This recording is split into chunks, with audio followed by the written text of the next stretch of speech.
Assalamualaikum warahmatullahi wabarakatuh. Saya Khairunisa dari Prodi MPI Reguler semester 6. Di sini saya ingin menyampaikan materi PPT saya yang berjudul Status, Sifat, dan Peran Guru untuk memenuhi tugas mata kuliah Etika Profesi Guru yang diampuh oleh Buya Maja Hamdani MPD. Baiklah, langsung saja yang pertama. Status profesi guru. Status guru adalah martabat atau kedudukan guru yang dapat dilihat dari status akademik, status ekonomi, dan status organisasi. Yang pertama, status akademik. Dapat diartikan bahwa martabat dan kedudukan guru dilihat dari persyaratan formal dan persyaratan substansial yang dimiliki oleh guru yang bersangkutan. Yang kedua, status ekonomi. Dapat diartikan bahwa martabat dan kedudukan guru dilihat dari penghasilan dan penghargaan yang diterimanya serta tingkat kesejahteraan yang dirasakan oleh pendidik itu sendiri. Yang ketiga, status organisasi. Martabat dan kedudukan guru dilihat dari eksistensi organisasi profesinya. Untuk melihat apakah suatu organisasi profesi itu eksis atau tidak, kita dapat melihatnya berdasarkan dua kriteria, yaitu kriteria intern dan kriteria ekstern. Kriteria intern berkaitan dengan otonomi organisasi, yaitu keutuhan dan kemampuan organisasi profesi tersebut dalam mencapai tujuan yang telah ditetapkan. Misalnya, meningkatkan kesejahteraan para anggotanya, baik kesejahteraan lahir maupun kesejahteraan batin. Yang kedua, sifat-sifat guru. Seorang guru hendaknya memiliki sifat-sifat tertentu sebagaimana diajarkan dan dimiliki oleh Rasulullah SAW.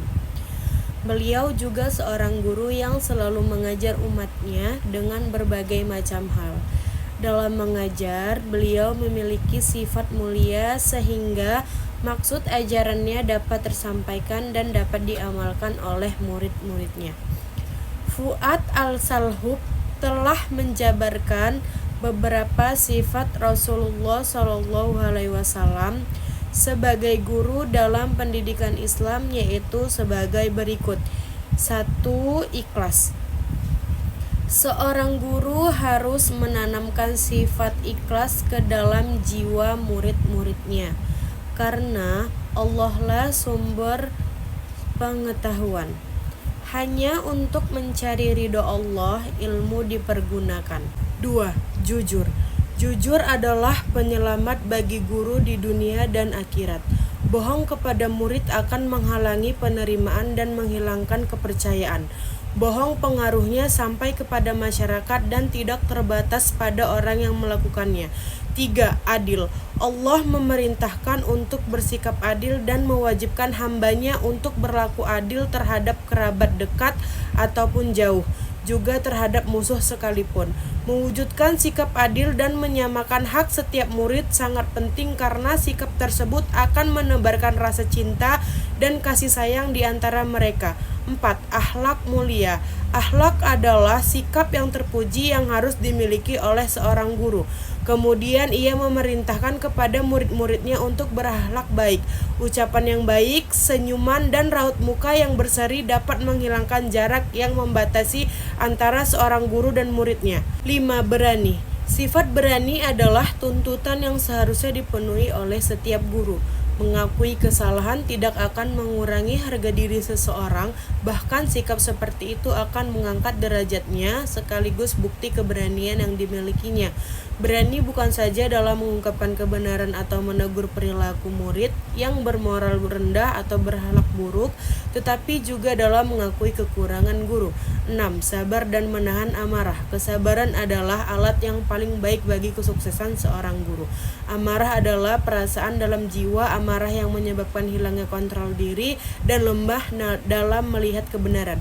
7. Menjaga lisan. Ejekan dan hinaan akan menyebabkan jatuhnya harkat dan derajat orang yang dihina. Hal ini akan menimbulkan adanya rasa permusuhan dan kemarahan. Sifat ini akan lebih menghinakan apabila dimiliki seorang guru. Yang ketiga, peran dan tugas guru. Proses pembelajaran pada dasarnya merupakan interaksi antara guru dan peserta didik. Kualitas hubungan antara guru dan peserta didik dalam proses pembelajaran sebagian besar ditentukan oleh pribadi pendidik dalam mengajar atau teaching dan peserta didik dalam belajar atau learning. Hubungan tersebut mempengaruhi kesediaan peserta didik untuk melibatkan diri dalam kegiatan ini.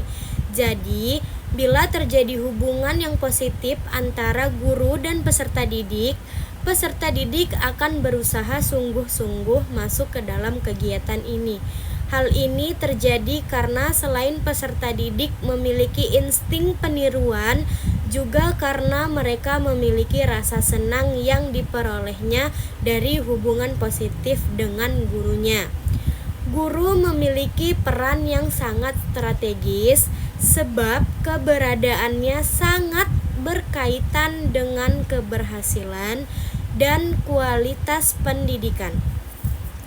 Guru merupakan pribadi yang harus mampu menerjemahkan dan menjabarkan nilai-nilai yang terdapat dalam kurikulum, kemudian mentransformasikannya kepada peserta didik melalui proses pembelajaran. Berikut adalah penjelasan 3 peran yang menurut penulis memiliki relevansi langsung dengan proses pembelajaran. 1. Guru sebagai pendidik. Guru adalah pendidik yang menjadi tokoh, panutan, dan identifikasi bagi para peserta didik dan lingkungannya.